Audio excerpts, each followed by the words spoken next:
There's a moment, a breath, when everything inside you says stop. When pain gets quiet and starts sounding like logic. When exhaustion disguises itself as wisdom and whispers you've done enough. It's so subtle, so persuasive that you almost believe it. But what if that voice isn't truth? What if it's a story, an inherited script handed down by fear disguised as safety? They never told you this, but the body doesn't quit when it hurts. It quits when the mind no longer believes the effort is worth it. Research confirms it. Your brain, wired for survival, cuts power long before your muscles actually give out. That's the governor, a self-imposed ceiling, a mechanism meant to protect, but one that lies, because when you say I'm done, you're often only at 40%. That's not a metaphor, that's biology. The rest of your strength? It's sealed behind belief. Behind the first failure you never challenged. Behind every time someone told you, take it easy, and you listened. But what if that first step into pain isn't the signal to stop? It's the signal to begin. There's a story told in Zen tradition. A student asks the master, what is the path to strength? The master replies, enter the fire.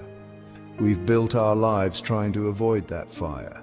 But strength doesn't live outside it. It's not found in comfort or calculation. It's born in the breath after the doubt, in the step taken past the shaking knees, in the refusal to obey a voice you didn't choose. Your limit isn't out there. It's the voice inside that says you've done enough. Question it, because once you do, everything changes. The voice weakens. The fear fades, the gate creaks open, and for the first time you realize the wall wasn't a wall, it was a mirror. This is where the climb begins, not on the trail but in the mind, not when you're strong, but when you finally stop believing that strength has to feel good to be real. And in this moment, this hard, invisible moment, you choose. Do you turn back to the story that kept you safe?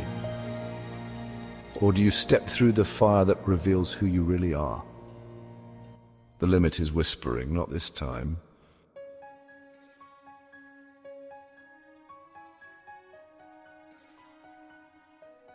Every summit starts in darkness, not with a roar, not with clarity, with collapse. That's the part they never show you, the part before the glory where everything looks like failure and feels like ending. Marco Cicchetto was once a world-class runner. Then a wave of grief pulled him into the Alaskan snow. He tried to disappear. He lay down in a storm, barefoot, ready to be forgotten. He woke up days later, alive, but without his legs, and that should have been the end. But the limit didn't have the final word. What came next wasn't a return to who he was. It was a redefinition of what was possible. He didn't learn to run again. He learned to run in a way no one expected, faster, bolder, without apology. He became the fastest double amputee marathoner the world had ever seen. Not despite the loss, because of what it revealed. There's a paradox hidden in every collapse. The ground doesn't just break beneath you, it opens. And if you're willing to fall through, you discover the place where identity begins to reshape.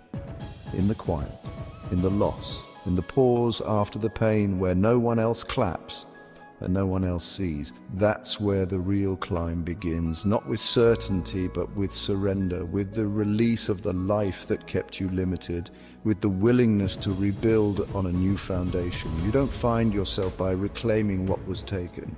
You find yourself by becoming what you were never allowed to imagine.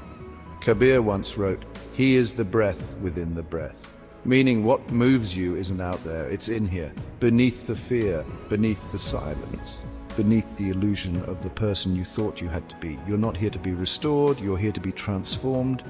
And the descent isn't the detour, it's the door. So fall with open eyes, because the mountain doesn't begin with the first step up. It begins the moment you stop running from the valley.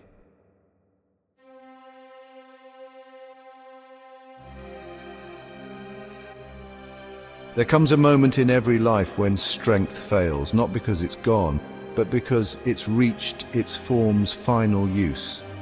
The kind of strength that got you here, grit, pride, effort begins to collapse under the weight of what's next. And you stand there trembling, wondering if this is the end, but it's not the end, it's the crossing. And what comes next isn't more effort, it's transformation. You don't recognize it at first because it doesn't look like power. It looks like loss, silence, defeat. You hear it say you can't, and you start to believe it because it sounds so much like the truth. But that voice is the gatekeeper. This is where most people turn back, but not you. Pemba-Gyalja had already survived the worst ascent in mountaineering. K2's bottleneck, a graveyard in the sky, frostbitten, oxygen-starved. And then the message came. A teammate was still alive, above. No one would have judged him for staying down. He turned around. He went back up alone, into the death zone. Dragging a shattered body through a storm no one survives. Not because he believed he would make it, but because he refused to let the limit decide who he was. That's the line that matters, not the summit. The decision to keep going, not because it's rational, but because it's right, because the voice that says give up isn't weakness, it's a test. And the ones who walk through it don't come out the same, they come out true, because here's the paradox. When the illusion breaks, the self begins, the ego cracks, the story dissolves, and what remains is raw and real and full of quiet fire. Camus once said, "In the depth of winter I finally learned that within me there lay an invincible summer." That's what this moment is. The winter, the stillness, the pause before resurrection. If you're in it now, if you feel lost, broken, small, this isn't your failure, it's your fire. The real you isn't forged in victory, it's forged in refusal. So when everything inside you says stop, ask yourself this. What would happen if I kept walking? And if you still don't know the answer, good. That means you're finally ready to find it, because pushing past your limits isn't loud, it's not heroic, it's not a movie, it's this. One more step in the dark with nothing left but you.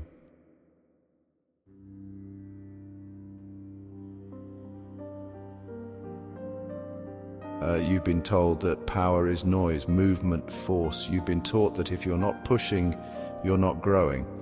That surrender is failure, that letting go is weakness. But they were wrong, because some limits don't break by force. Some dissolve only when you stop trying to shatter them. Lao Tzu wrote, "Water is fluid, soft and yielding, but water will wear away rock." Maybe you've been the rock your whole life.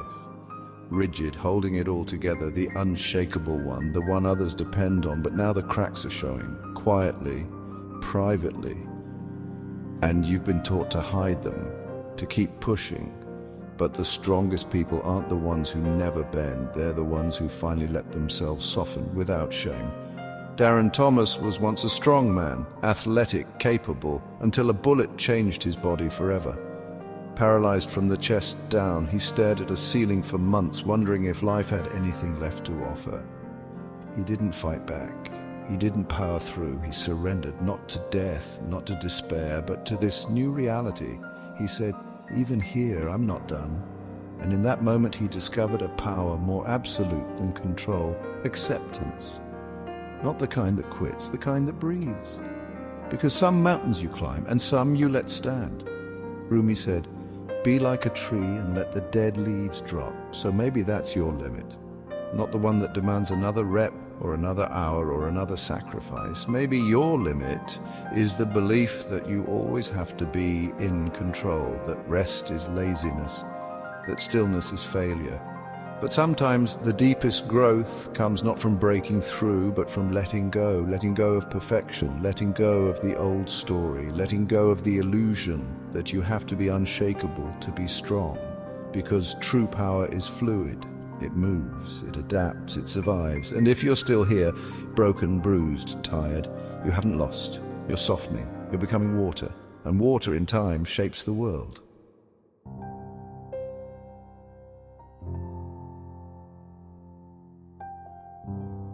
Not all limits look like collapse. Some look like routines, like duty, like silence. Some look like doing everything right and still feeling like something inside you is quietly dying. You won't hear applause here, you won't see finish lines, but these are the limits that break most people, not with noise, but with numbness. The limit of carrying a burden no one notices. The limit of showing up when you're empty. The limit of smiling when your heart is shattering behind your teeth. And this is where your story gets real. Because pushing past your limits doesn't always mean doing more. Sometimes it means choosing not to disappear. It means staying awake when the world wants you to sleepwalk through your own life. It means refusing to mute the part of you that knows there's more, even if you don't know what more looks like yet. The world will praise loud victories, but it won't see you getting out of bed after a week of despair. It won't see you biting your tongue instead of exploding. It won't see you walking away from something that's easy but not true. But you see it, and that's what matters. There's an African proverb that says, when spider webs unite, they can tie up a lion. The tiniest effort, repeated in defiance of inertia, becomes unstoppable. So what is your spider web? Is it the breath you take instead of yelling? Is it the hour you spend trying again after a dozen failed starts? Is it the moment you choose presence over numbness? You don't need a stage to be powerful. You don't need a crowd to be transformed. You just need to decide right here in the quiet no one else will witness that this moment matters. Because the strength it takes to push when no one sees you, that's the kind that changes who you are. That's the kind that moves the mountain. The mountain no one else believed was there because it lived inside you. And now it's trembling because you didn't wait for permission. You didn't wait to be seen. You showed up anyway. And that is how limits begin to break.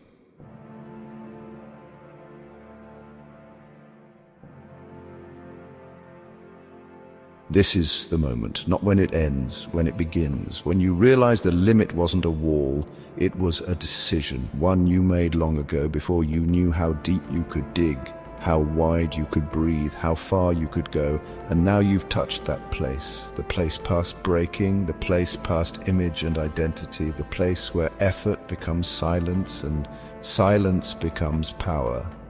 What now? You move, not out of rage, out of knowing. You push, not to impress anyone, but because you finally understand what's possible when nothing is left but will. That's what pushing past your limits really is. It's not about more hustle, more hours, more noise. It's about crossing the invisible threshold inside you that said, this is as far as I go, and responding with, not anymore.